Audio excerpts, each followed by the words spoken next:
deeqdan raashinka ahayd oo ka koobnayd bariis, baasto, sokor, bur iyo timir isla markaana ahayd mid loogu talagalay dadka barakacayaasha ah ee ku nool duleedka magaalada Kismaayo iyo gudaha magaalada Kismaayo oo ka kooban 45 qoys isla markaana saameeyay roobabkii dhawaan ka da'ayay gudaha magaalada Kismaayo waxaana deeqdan raashinka ahayd soo dirsaday Samafale Cabdullaahi Shaale Cabdi oo ku nool dalka Mareykanka waxaana uu soo wakiishay isla Samafale Maxamed Abuukar Axmed ugu horeyn waxa warbaahinta la hadlay dadkii barakacayaasha ahaa iyagoona mahad celin iyo ducaba u jeediyay Samafale Cabdullaahi Shaale Cabdi dadkii soo dhiibteen oo afraadka soo dhiibteen rawalaanka oo barakacay alxamdulillah rabbil caalamiin soo deerti mahad iyo galad basiin ka hayne aad basiin ka maxadine bushuga bidaa iyo midig ala siin ka marsiyo soo salaamni dhamaantii Mareykan roogta Cabdullaahi Cabdi Shaale siin soo salaamni khayr Allah kisiyo maanta inta roogna kulligayno reer jareer inta iska qabne raashinki ada soo dhiibtiya qaadidoyn khayr Allah kisiyo adi iyo awlaad muslimiinba khayr asin rajeeyana siin soo salaamni salaamu alaykum wa rahmatullahi ta'ala wa barakaatuh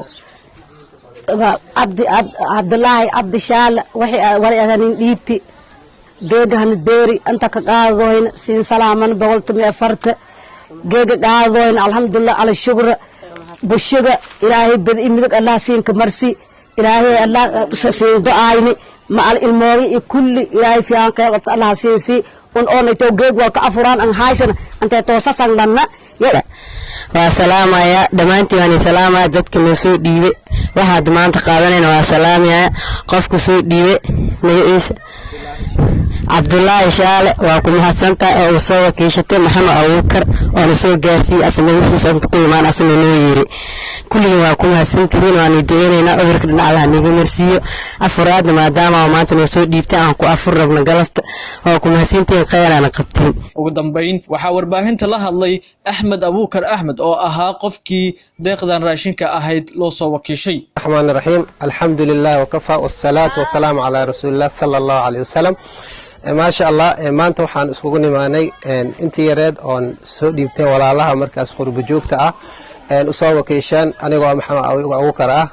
عندنا سودي بي أو يسودري ولا لكن مركز عبد الله